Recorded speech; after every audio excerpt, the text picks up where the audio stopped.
you better step up your game, plain and simple, because that's what your employees expect. And it's what your customers expect too. Not to use an old-timey phrase, but if you're going to put on a show, you got to understand that good enough is no longer good enough. You need graphics, you need multiple cameras, you need a decent set. Basically, you need production values.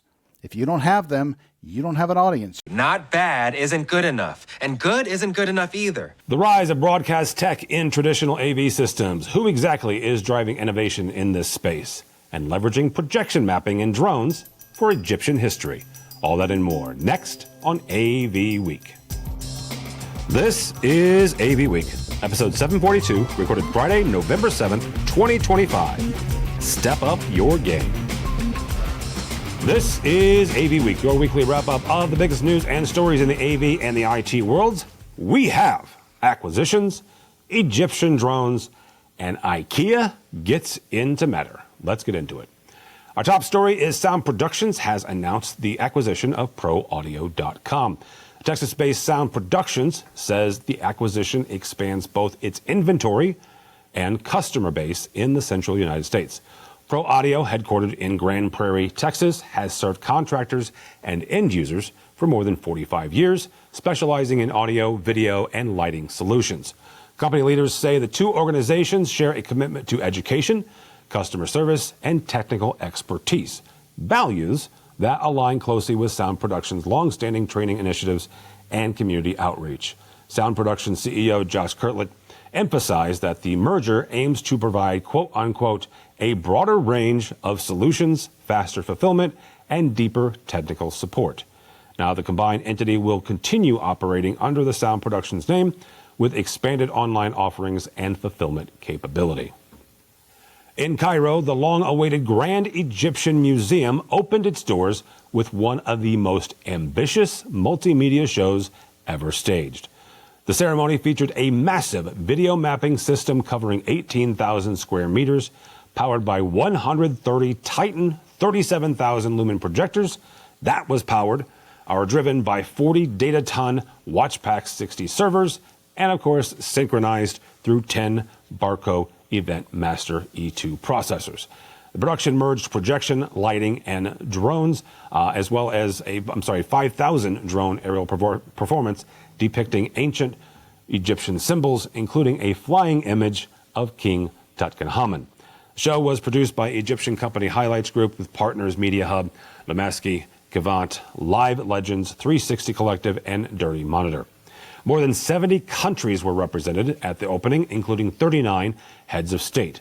The billion-dollar museum spans 500,000 square meters and houses the complete Tutankhamun collection, which is over 5,000 artifacts. Now, that is alongside a 3,200-year-old statue of Ramses II, as well as a 4,600-year-old solar boat.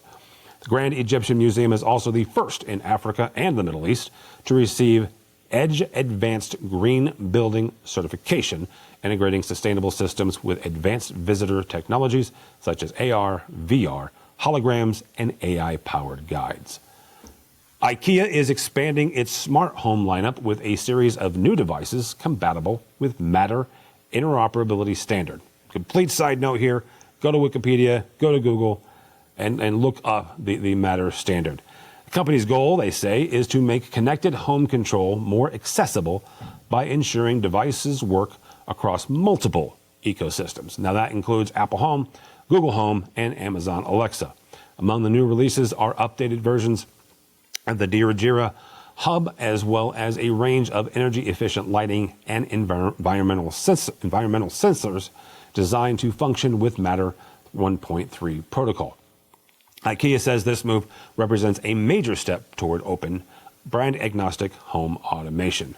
And finally, another announcement from Integrated Systems Europe. Our friends over at ISE 2026 will host its first ever cybersecurity summit in Barcelona.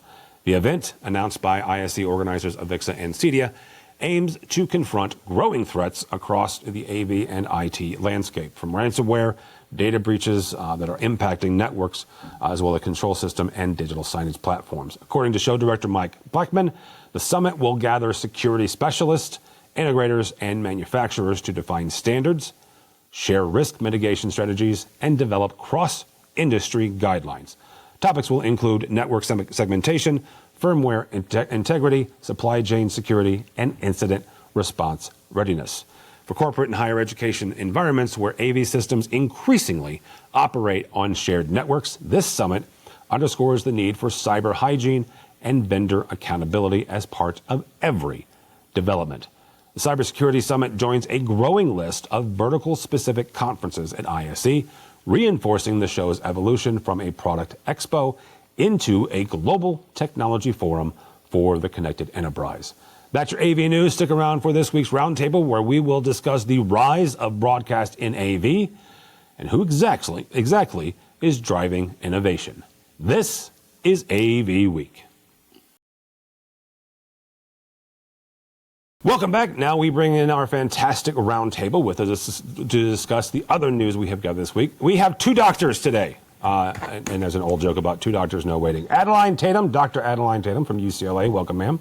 Hi, everyone. Thank you, Tim, for having me on your podcast. Absolutely. And also Dr. Mark Pescatori from SCN Magazine. Welcome, sir. Thank you. Always happy to be here. Pescatori doesn't like it when I call him doctor, but he has 100% one, and I will 100% give him the props because he spent an awful lot of time in classes and writing papers for that PhD. And last but not least, Mr. Brock McGinnis from Nationwide. Welcome, sir. Good day, Tim. Always good to be here. All right, good to see you.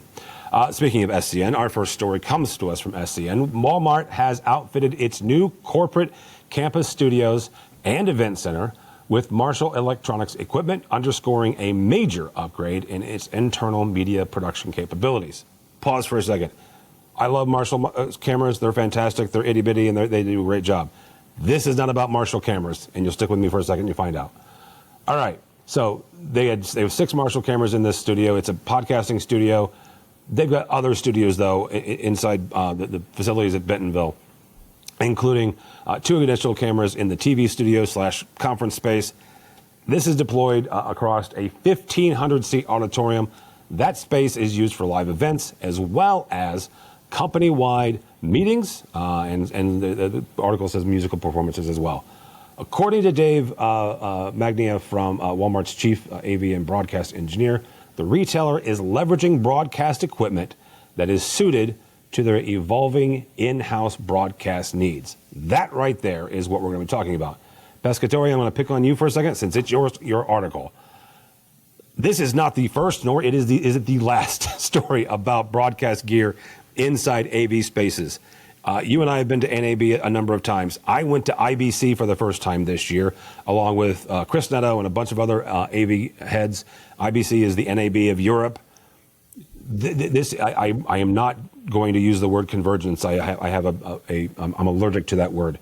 But there is a coming together of these technologies to the point where we're finding AV folks at NAB, at IBC, and we're finding broadcast folks everywhere else. So as these organizations are moving their production spaces and their needs in-house, what sort of staffing needs do they need? What sort of infrastructure needs do they need? And why are they bringing, what has been traditionally, a full range broadcast production internally, corporately? Well, I'll tell you, I've been hearing it from every integrator I've talked to. I'm sure you have as well. And I'm sure Brock will back us up on this one. You better step up your game, plain and simple, because that's what your employees expect. And I'll use the C word. I'll use convergence because you really are taking broadcast gear and bringing it into the AV space, just like you're taking AV gear and putting it into the broadcast space. That's a whole other discussion for cheaper broadcasters, shall we say. That's a whole other discussion. But for this, it's what your employees expect, and it's what your customers expect too. Not to use an old-timey phrase, but if you're going to put on a show, you got to understand that good enough is no longer good enough. You need graphics, you need multiple cameras, you need a decent set. Basically, you need production values. If you don't have them, you don't have an audience. You're too easily distracted. I mean, people are too easily unimpressed. I mean, you got a phone here. You can just... Oh, yeah. I mean, you can just do anything you want. You know how many cat videos I can access right here from my phone? So millions. Exactly. Millions. So you gotta be able to keep up with the production Joneses. And Walmart understands this, and they've planned accordingly. Adeline, same question. Is you're sitting there inside UCLA. Certainly, you guys have a number of production facilities. What exactly are higher education, college, universities, as well as corporate folks looking at when they start bringing in these broadcast quality systems? So I really appreciate what you said, Mark, because you're right. Our audience are the most important, our stakeholders, and we have to remember that everyone has different learning style. When they come into that studio, when they come into that broadcast, when they come to that event, we need to remember, how are they going to receive this information? What are the best methods? So you have to make sure that we have it all. We have to think from a 5-year-old perspective to a 95-year-old perspective, right? So at higher ed, I've seen that, well, in our department, Digital Spaces, we do a lot of research. We do a lot of, my executive director, of course, shout out to Joe, and to Danny, my director. We do a lot of collaboration with different stakeholders, such as our faculty. We do with our TLC, which is our Teaching and Learning Center. We make sure to include students. So we make sure that everyone have a voice when we're going to develop something. Like we're piloting our 8 classrooms right now for our new digital transformation of our classrooms. And we had to make sure that we had different committees to ensure that everyone's voice is heard.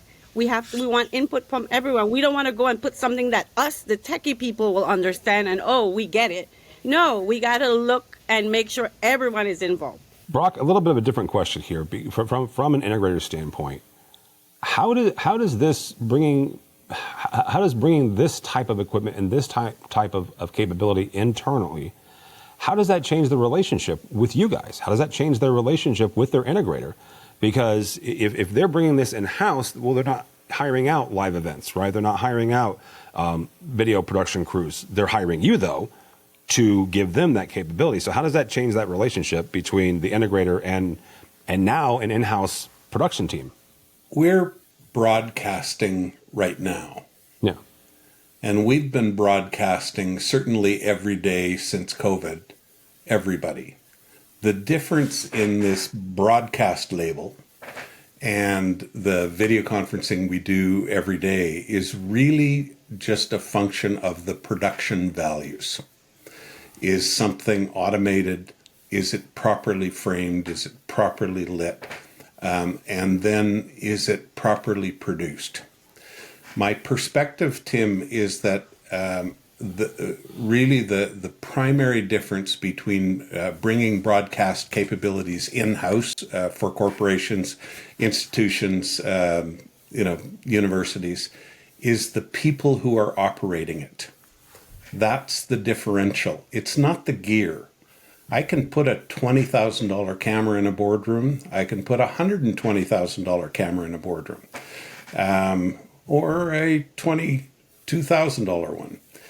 The people who are running it are and ultimately responsible for the outcome that the end user sees are what makes it pro or not pro. So Walmart has had to hire people likely from the broadcast industry. Yeah. And if they're looking at, and I'm not sure how it is in Arkansas, but in Toronto, most of the really good people are union people, and they are paid really well, and they expect to be paid really well. And they're not going to work for some grocery store at grocery store internal tech support rates. And folks out of Bentonville don't spend any more money than they ever have to. So my guess is that they don't have these really high-level people on staff all the time. They're bringing them in for events. So that's not affecting the event industry at all. And a lot of the camera people that are out or production people, the technical directors that are out on corporate shows now, well, those same people are working in broadcast. They have broadcast chops. And, the equipment is complicated. There's an awful lot of knowledge involved, and it has nothing to do with the gear whatsoever. The gear anybody can buy. So I don't think that there's any negative in this for the AV industry. We have to learn more. There's more software platforms our people have to know. They have to know NDI, not just AV over IP. Yep. They have to know SMPTE XXXX, not just Dante. And they're putting their fingers into production software that they can use. They just have to learn how to use it, and so it's great. I think that as Dr. Mark indicated, the good enough. We all see this image on screen every day, all the time. Yeah. And if we want to make a splash, it is not good enough. Buying a new camera isn't going to fix that. I'm happy to sell it to you, but it isn't going to fix it.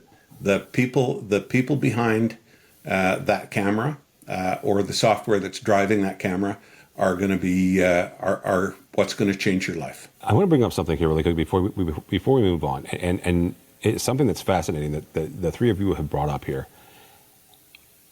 We have inadvertently found a way to get rid of good enough. And what I mean by that is Pescatori has written articles about it. I've written articles about it. They've talked about it on AV and the AM. They've done. Oh my Lord! Are the folks that are making the decisions? They have just grabbed a hold of this. It's good enough. Let's go. Right. We have inadvertently kind of stumbled upon a way to get. Well, that's the thing is, Brock. Right. All right. So the iPhone is good enough. No. It's not just good enough. You can make a feature-length film on this phone. Yeah. If the right person is behind the lens, is on the other side of the lens, and is driving the production software. And that is, to me, is the future of the audiovisual industry is not about the gear that we sell. The future of the AV industry is about the people and the skills of the people in the industry. We are not going to be replaced by AI cameras, right? We're just, an AI camera is awesome on an automated setting that non-technical people can use. But if I'm going to address the nation, I want a real camera person behind that lens. And I had to have a lighting director, and I had to have a tech director, and had to get the right angles at the right time, and had to make a show of it. And that and that is the future of our industry. I must agree with that. Tim, because like in higher ed, it's all about the person that's going to train the faculty or the instructors how to use that technology in the classroom. And I don't say that because that's my post, but it's important. Like, you need to make sure that you know how the different devices, equipment are going to work together so that they will know how to deliver the instruction and don't have to worry about the technology, but worry about the delivery of their instruction. So it's important. The person behind the wheel. I like this. All right. Our second story, probably our last story, Microsoft has enhanced its Teams Town Hall offering by integrating it more tightly with Teams Rooms systems in hybrid event settings. With the newest update, a Teams Room on Windows can join as a presenter, with front of room displays defaulting to attendee view, while presenters retain console control, including green room and offstage management. Additional enhancements include ultra-low latency streaming, less than 5 seconds delay for Teams users that are on the premium side, as well as 1080p full HD support for live events. Brock, we're going to start with you on this. One of the things that I want to get you and Mark's take on first, and then we'll bring in Adeline as kind of the IT higher ed user here. This to me is an innovative piece, right? This is Microsoft saying, hey, here's something cool. Here's something innovative. Here's a way to push the industry forward. Here's a way to push presenting forward. We just talked about that in the last story. Bull. Okay. People have been doing great town halls without using Teams. Yes. They have been using other platforms. All Microsoft has done is come to the table And their direct competitor is Zoom, and Yes. Zoom has had many more of these capabilities since. But there have been a lot of, broadcasts, let's circle back, Yep. in town hall settings for a long time, just using other platforms. And so I read this and went, well, I ain't using Teams for that anyway. So let's move on. You have to understand, I have an iPhone, and and a couple of years ago, Apple went insane trying to push the fact that they now had USB-C connectivity.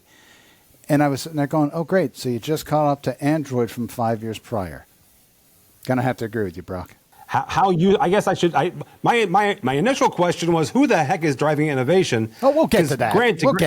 To Brock's point, it was Zoom software, right? But Adeline, users are driving innovation. Okay. Adeline, this is the feature set that we need to have in order to do our jobs.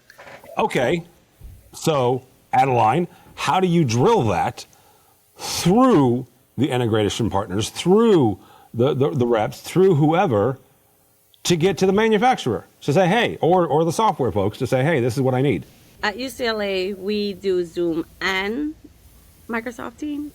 So it's all about preference. Really quickly, preference from who? Because here's this is a long conversation, but in higher education, there are users and then there are the real end users.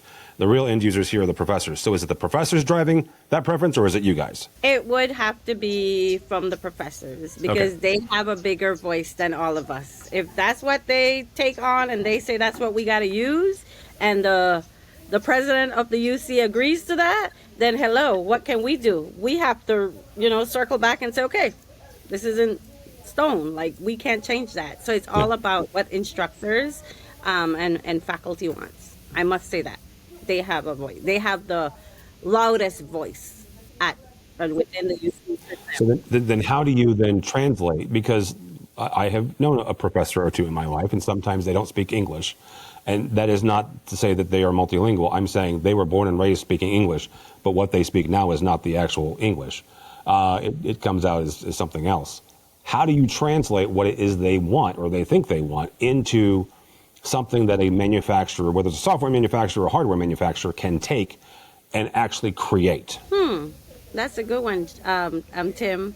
So it would definitely have to go all the way back to doing some research and having that conversation with the faculty and just learning more about what is it that you really want. Like, what do you need to make sure that your delivery is on point, is what should be offered to our students, right? Or scholars.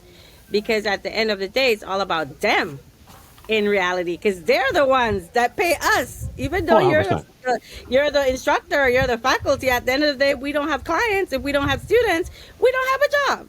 So it has to be that conversation whereby we have to make sure that, it's happening. The conversationing is happening, and that we're going to offer Teams or Zooms. Well, we're talking about Microsoft Teams, and hoping that that will be the direction that everyone wants to go in at the end of the day. We have time for one more story. This might go longer than our normal podcast, simply because of what it's about. We're going to pick on Microsoft again. Teams is set to roll out a location tracking feature that automatically updates a user's work location based on when they connect to their organization's Wi-Fi. Pause. Number one, it ain't on by default, so your administration, your IT administration has to turn this on. It doesn't roll out until December 2025. So let's start there. I do not want to freak anybody out. Now, Microsoft says that this is a way to reduce the quote-unquote ambiguity in hybrid work arrangements. Tim has his own personal opinions about security and privacy, and if you catch him at a trade show over a coffee, I'll tell you them. Detractors of this say this is just surveillance. The folks at Microsoft say this is a way just to make sure that there's seamless workflow and this, that, and the other. Adeline, we'll start with you. You are in a public university. When you look at stuff like this, is this, what does your team need to be aware of when it comes to where your folks are physically, and then, balancing that between that and privacy and policy concerns? So at UCLA, our team definitely needs to ensure, like what the article stated, transparency within the department, within the university of what's happening, and letting everyone be aware if that is the way we're going to go. We need you to know, despite we're hybrid, we will be tracking wherever you're at. So make sure whatever location you're telling us is the right one, because we'll be able to identify it. So I just think transparency would definitely solve a lot of the issues that may arise. Outside of that, I feel like just ensuring that you speak and have that conversation again with your team of, this is what the policy is all about, making it clear that if the university allows it or not. Like for me right now, I'm out of state, out of country. Like I had to make sure to have that conversation, because there can only be so many days that I can be out of state to stay in compliance. You get what I'm saying? So it's all about making sure that you're setting your team up for success. And I'm not trying to get you fired or I'm just making sure you understand the policies if you want to do it. Well, and I'm glad you brought that up, because all four of us are in different states and in different countries. Brock, I'm going to pick on you for a second. Canada has their own privacy laws and policies. Mark and I are in two different states. Adeline, when she's in the state, she's in California. Mark's in Florida. I'm in St. Louis, and I live in Illinois, right? So there's 4 or 5, jurisdictions here. When you look at this, and you can take this from the Canadian standpoint or just generically AV, what are some of the concerns that your customers need to be concerned with when this does eventually roll out? I don't think my customers are going to be concerned at all. Okay. I think that this is a feature that Microsoft is going to offer employers at no extra cost to ensure that they keep their Teams subscriptions or choose Teams over a competing platform. It is, this is a ka-ching kind of a thing. I doubt that there is an employer that won't want this. And I think it's going to be really challenging for some employees who have been accustomed to the anonymity of the little circle on the screen where they're calling in from, because they're calling in from the lounge at the gym. They're calling in from the Starbucks drive-through line, or they may be calling in from Belize, and so from an employer perspective, if that person is on my time, I should have the right to know where they are. Mr. Pescatori, you'll have the last word on this. All right. Well, I read your article. I liked it. I thought it was a really good article, and made me think of one specific word, creepy. Then I thought of a different word, really creepy. Yeah, I know it's 2 words, but it feels like one word because this is really creepy. Oh, it's 100% one word, dude. In this instance, it's 100% one word. My favorite line from your story, and I quote, "The move could help large enterprises and universities maintain accurate location data for device coordination, but it may also blur the line between collaboration tracking and employee surveillance." To which I respond, well, duh.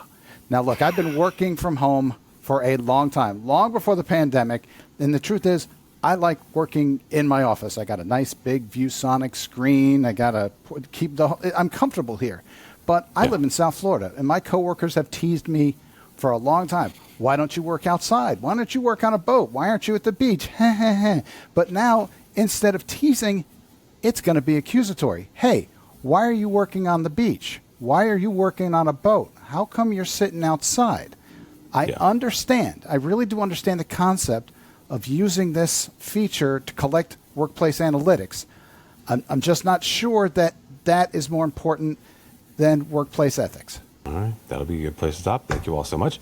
Dr. Adeline Tatum, thank you, ma'am. How do people connect with you or UCLA? You could connect with me through LinkedIn, Adeline Tatum, or at UCLA at atatum@it.ucla.edu. All right. Very good.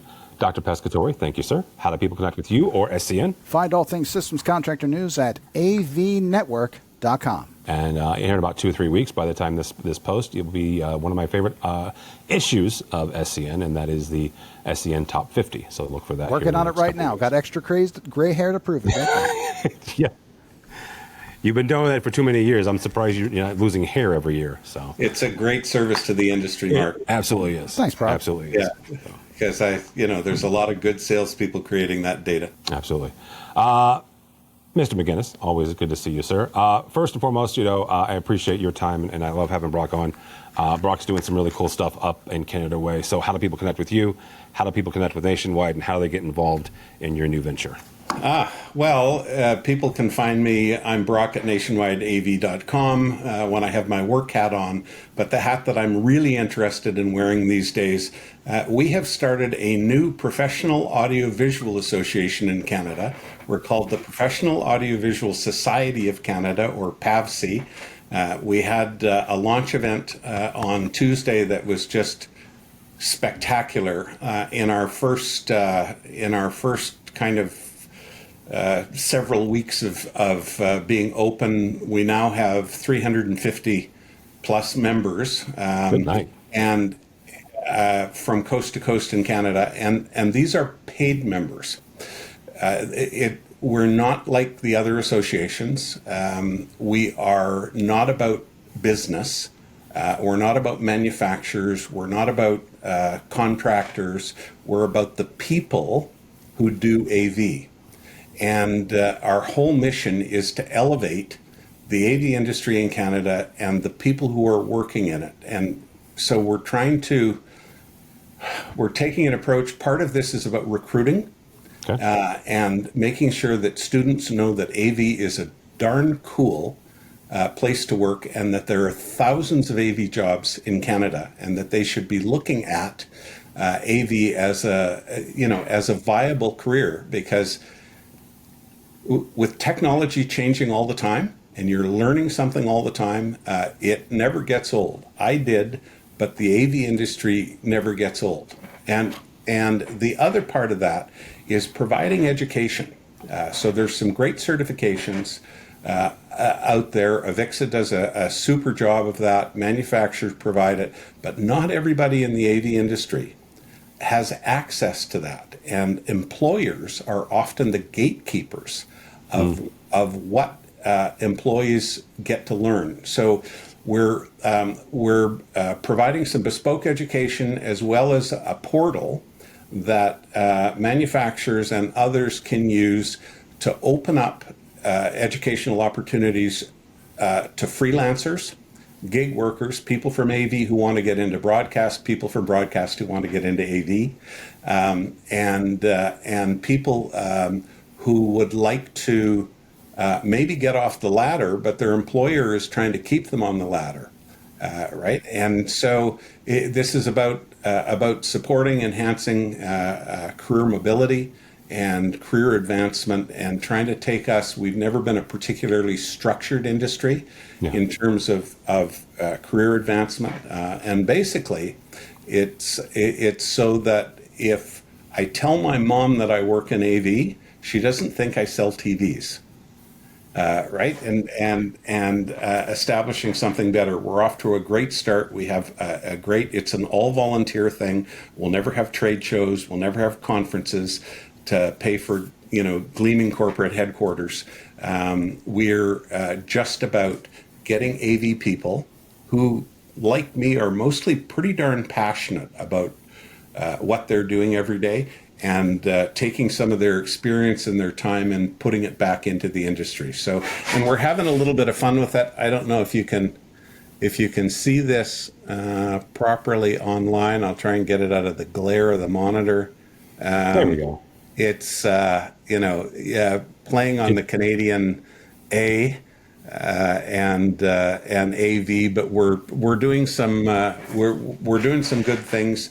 And the manufacturer and integrator and distribution community has come behind us incredibly quickly. We have not asked a single person or company for money, and we have an account full of it. Wow. I think we've got 30 some people entities who've written us checks so far, with without being asked. That's amazing. So yeah, very exciting. Helps me jump out of bed every morning. Makes my my day job, that much more interesting. And even the people within our own company, very excited about this. So. Yeah, I am very excited as well. For those of you who listen to the podcast, the sticker is a little Canadian beaver DJ. So yeah, that's very cool. I'll have Mitchell put a picture of it. So Canadian AV. AV. All right, thank you, sir. My name is Tim Albright. Do not follow me anywhere on the socials because I'm probably going to be either celebrating or crying about the Chicago Bears. But go by the website, AVNation.tv. That's AVNation.tv. You'll find this program and a host of others. We have a brand new AVNation special taking a look at the Sony ecosystem. Got to spend some time with those folks. You can check that out. I guess if you want to read stuff that I write about that has nothing to do with AV, you can follow me on LinkedIn. This week I wrote about how I write, which sounds a little bit meta, but it is what I did. So I just kind of went through kind of my process, creative process. Bottom line is I have to make an appointment for myself for the creative process because I spent too many years waiting for inspiration to strike, and it just didn't. So I had to make an appointment for that. So you can check that out on LinkedIn. If you're watching this on YouTube, thank you so much for watching. If you're tired of watching my big dumb face, you can go listen to this on any place you get your podcasts. If you were listening to us and you want to see what these fantastic folks look like, you can check us out on YouTube. Either way, go the opposite direction.